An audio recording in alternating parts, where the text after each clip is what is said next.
Dès que Damien entra, le visage du gérant se tordit de mépris.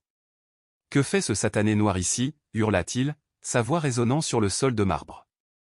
Il se pencha en avant, les narines dilatées. « Perdu, hein ? Ce n'est pas un endroit pour mendier ou distribuer des tracts, tu m'entends ? On n'a pas besoin d'esclaves ici. » Chaque mot transpirait d'hostilité et de mépris, son regard glacial clouant Damien à la porte. Le temps sembla s'arrêter.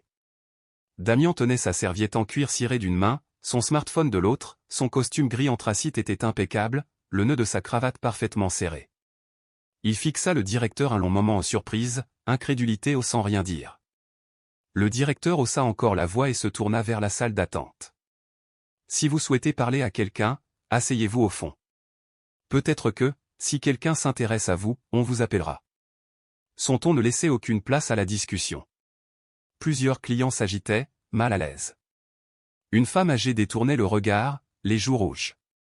Un jeune homme en chemise bleue se penchait vers son voisin en murmurant. Tous feignaient l'ignorance, refusant de s'attirer les foudres du gérant ou de défendre Damien.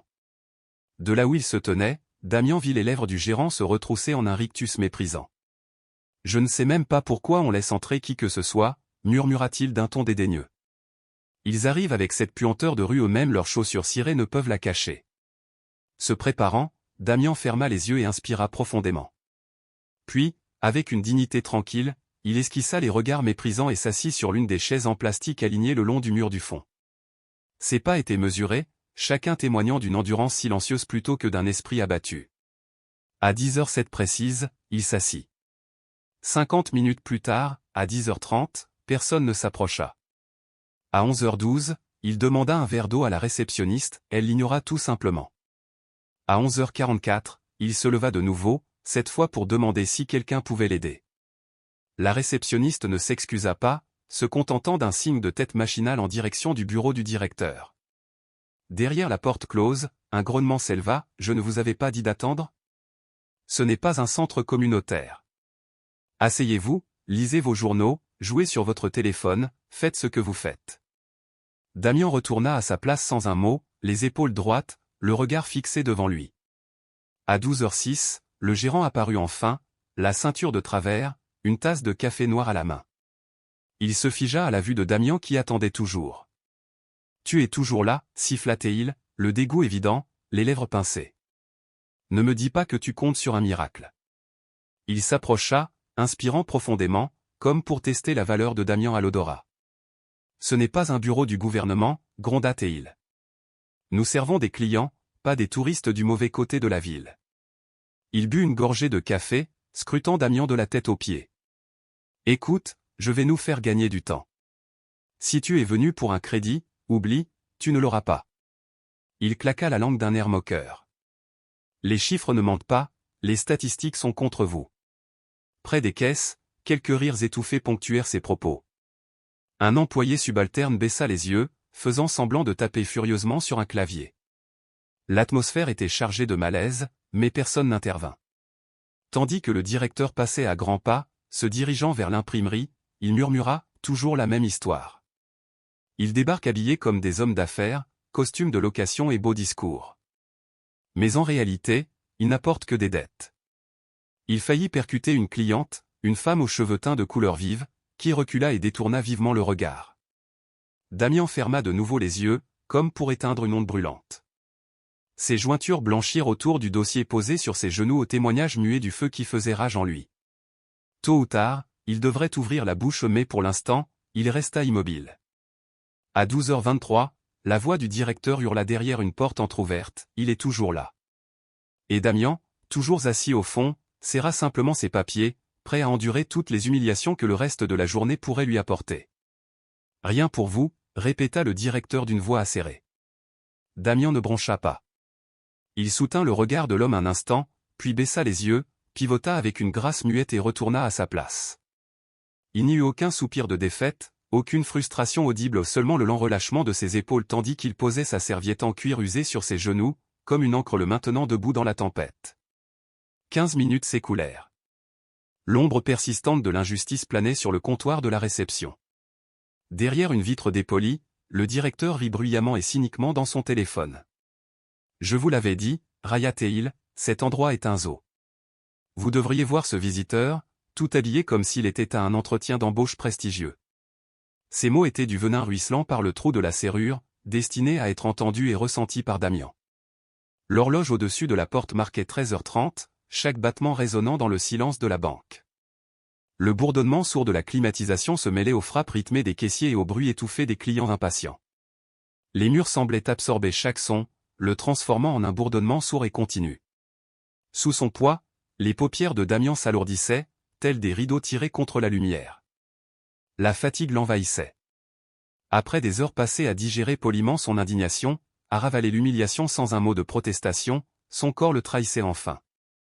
Les épaules légèrement affaissées et le cou penché sur le côté, il sombra dans un sommeil léger. Sa prise se resserra involontairement autour de la poignée de la mallette, comme si c'était le seul lien qui le reliait à la conscience. Du bureau du directeur, une silhouette apparut dans l'embrasure de la porte, le téléphone collé ostensiblement à l'oreille. Il feignit l'inquiétude, d'un ton théâtral. « Oui, monsieur l'agent, bonjour. Je suis à l'agence de la 19e rue, en centre-ville. Il y a un homme ici ?»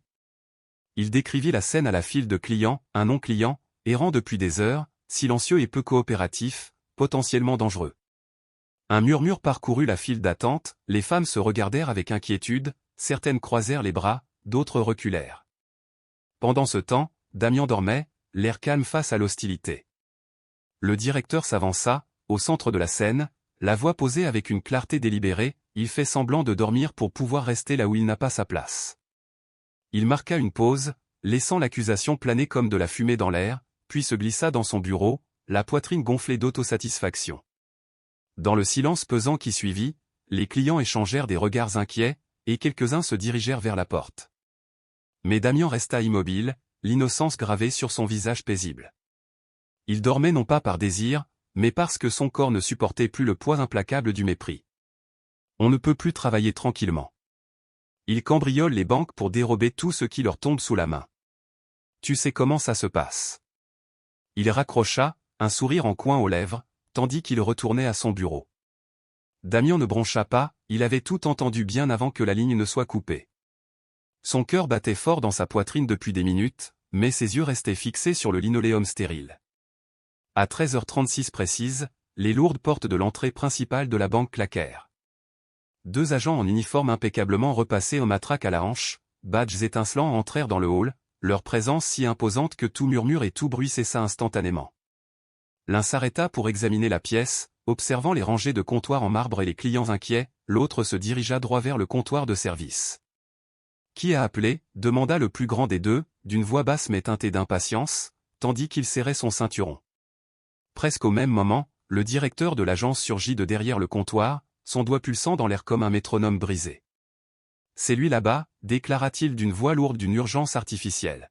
« Il traîne dans ma banque depuis des heures, refuse de montrer sa pièce d'identité et s'est endormi ici, comme dans un parc public. Je l'ai prévenu à plusieurs reprises, mais il a refusé de bouger. On ne sait pas ce qu'il manigance. » Le regard accusateur se posa directement sur Damian. Le second officier, moins sûr de lui, croisa les bras en observant. « Monsieur, » dit le premier officier en s'avançant, « veuillez vous lever. » Damian leva délibérément la tête, ses mouvements mesurés. « Y a-t-il un problème, officier ? » « Je crois que nous avons reçu un rapport, » répondit-il calmement. « Je serai ravi de vous montrer mes papiers. » Avec un sang-froid serein, il se leva, ouvrit sa serviette en cuir et sortit un élégant badge d'identification gravé de son nom, de sa photo et de la mention « Accès autorisé pour les entreprises ». L'agent examina la carte, les sourcils légèrement surpris, mais le gérant ricana avant même de pouvoir parler. « Un badge imprimé ? N'importe qui peut en fabriquer un dans une imprimerie. À votre place, je regarderai de plus près. Il est clairement là pour faire une scène. » Son rire résonna de manière inquiétante dans le hall silencieux. L'agent, sceptique, jeta un coup d'œil à son partenaire, l'incertitude perçant dans ses yeux, tandis que l'autre attrapait ses menottes, les doigts effleurant le métal froid. « Monsieur, que faites-vous ici ?» insista le premier officier. La voix de Damian resta posée, aimable mais ferme. « J'avais rendez-vous avec le directeur à 10 heures. J'attends mon tour depuis exactement 3h37. Personne ne m'a appelé, personne ne m'a prévenu. » « Ce n'est pas vrai » rétorqua le directeur en s'avançant de nouveau. Il est arrivé à l'improviste, a refusé de s'identifier lorsqu'on le lui a demandé, puis est devenu agressif. Comme pour ponctuer son propos, il plissa les yeux, savourant la tension qu'il avait créée. Pendant un instant, le temps sembla ralentir. Les agents échangèrent un rapide coup d'œil, et les menottes commencèrent enfin à glisser de leur étui. Puis, au bout du couloir, une voix ferme et autoritaire s'éleva au-dessus de la foule. Les portes à accès restreint s'ouvrirent et 4 silhouettes entrèrent, leurs costumes sur mesure exprimant pouvoir et privilèges. Aucune présentation n'était nécessaire, le personnel de la banque se redressa, l'air crépita d'une énergie renouvelée et le léger bourdonnement des conversations reprit. À la tête du groupe se trouvait un homme dont les cheveux blancs immaculés contrastaient fortement avec sa peau mate. Sa démarche était déterminée, son regard fixé sur le manager sans faiblir. À cet instant, le rapport de force changea, et tout le monde dans la salle le comprit. Et puis, comme si un interrupteur invisible s'était déclenché en lui, le sang-froid du directeur vola en éclats. Ses traits se tordirent instantanément aux yeux écarquillés, mâchoires serrées au partagé entre le choc, l'appréhension et l'horreur naissante de la prise de conscience. « Que se passe-t-il ici » demanda le cadre aux cheveux blancs d'un ton mesuré mais ferme, forçant toutes les têtes présentes à se tourner vers lui.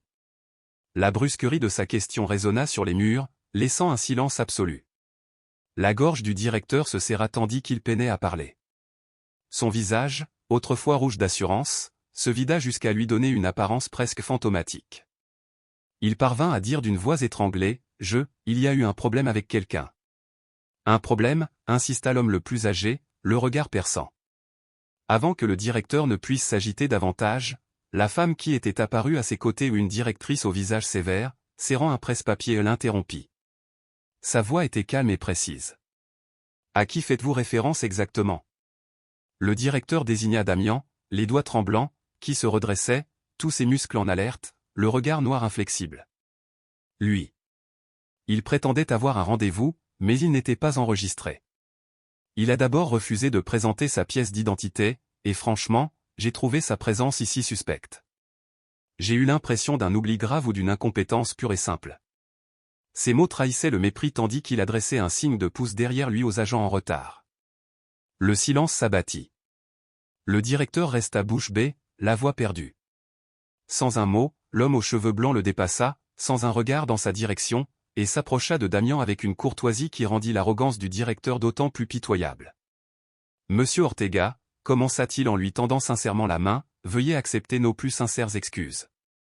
Nous vous attendions à 10 heures précises. » La femme au presse-papier s'avança également et s'adressa aux employés rassemblés.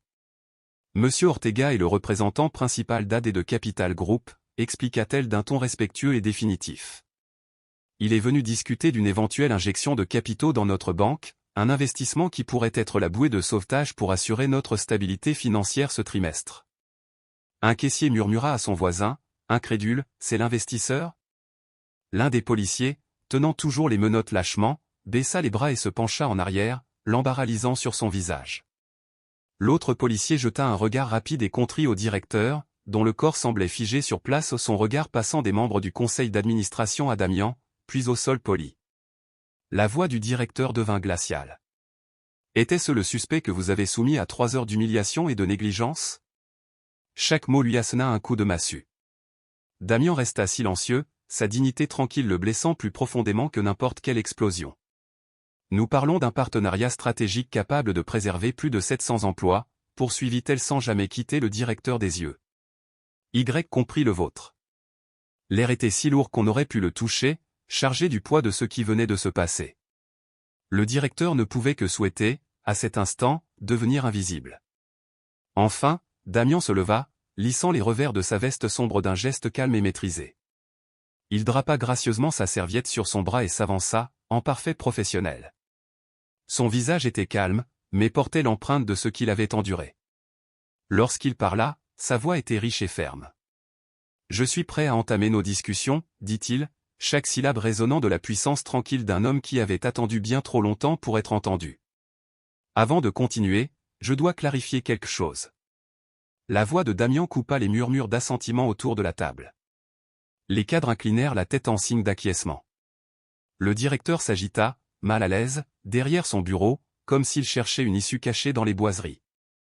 Je ne suis pas venu ici par bonne volonté, ni par devoir sentimental de préserver une institution en déclin, poursuivit Damian d'un ton mesuré mais ferme. Mon équipe et moi avons décortiqué le grand livre les actifs, les passifs, les projections d'effondrement imminentes et pourtant, j'ai choisi de me présenter devant vous en personne. Il laissa cela en suspens un instant, laissant chaque auditeur ressentir le poids de sa décision. Son regard parcourut lentement la pièce, s'arrêtant sur les visages qu'il avait accueillis avec rire, indifférence ou silence lors de sa précédente humiliation. Je croyais que cet endroit valait la peine d'être sauvé, qu'il avait un potentiel de renouveau. Il reporta son attention sur le directeur, puis élargit son regard à tous les employés présents. Mais ce que j'ai vu aujourd'hui dépasse la simple détresse d'une entreprise. Il ne s'agit pas d'une banque en danger, mais du symptôme d'un problème bien plus profond. Et je n'ai aucune envie de financer une maladie qui refuse de guérir. Le silence retomba dans la salle, comme si le son lui-même avait été suspendu. Je ne financerai pas une organisation où un homme se sent en droit de me considérer comme une intruse simplement à cause de ma peau. Je refuse de négocier avec une entreprise qui forme ses employés à fermer les yeux sur la souffrance, donnant ainsi du pouvoir à ceux qui piétinent les autres sans craindre les conséquences. Des regards coupables se croisèrent parmi les dirigeants, leur confiance s'évaporant. La voix de Damian s'adoucit, mais ne faiblit pas, « Si vous voulez mon investissement, dit-il doucement, j'exige de véritables garanties. Je veux l'assurance que ceux qui m'ont jugé sur mon apparence et non sur mes atouts n'auront aucun rôle à jouer dans l'institution que je m'apprête à soutenir. » Le visage du directeur se vida de ses couleurs tandis qu'il ouvrait la bouche, paniqué. « Monsieur Ortega, ce n'était pas notre intention. Vous aviez 3 heures pour nous donner l'occasion de réparer cette erreur. » Il ne l'a pas fait, l'interrompit Damian sans le regarder. Fin de l'histoire. Un cadre aux cheveux blancs se leva, l'air solennel. « Il a raison, » admit-il en se tournant vers l'un de ses collègues. « Notez bien ceci. À compter d'aujourd'hui, le directeur est suspendu de ses fonctions. Il en va de même pour tout membre du personnel impliqué, directement ou indirectement, dans les mauvais traitements infligés à Monsieur Ortega. Les ressources humaines procéderont à un examen approfondi de chaque déclaration et action. » Balbutiant, le directeur fit un pas hésitant en avant. C'était un malentendu. Nous ne savions tout simplement pas qui vous étiez. Damian haussa un sourcil, d'une voix douce mais perçante. Et si j'avais été un étranger ? M'aurait-il traité différemment ? Cette simple question, posée sans amertume, privait le directeur de ses mots. Le cadre aux cheveux blancs acquiesça d'un bref signe de tête, puis s'adressa sèchement au directeur, « Rassemblez vos affaires. Vous avez 10 minutes pour quitter les lieux. » Le directeur resta figé, la panique gravée sur son visage. Damian expira lentement et se tourna vers les membres du conseil d'administration. « Très bien, » dit-il avec calme et détermination, « parlons des chiffres. » Ensemble, ils quittèrent la pièce silencieuse et entrèrent dans la salle de conférence adjacente, laissant derrière eux une chaise vide et un homme qui, pour la première fois depuis des années, comprenait vraiment le prix de son arrogance. Si vous avez aimé cette vidéo, cliquez et rejoignez-nous pour en voir plus. N'oubliez pas de vous abonner, de laisser un j'aime et de nous indiquer depuis quel pays vous la regardez dans les commentaires.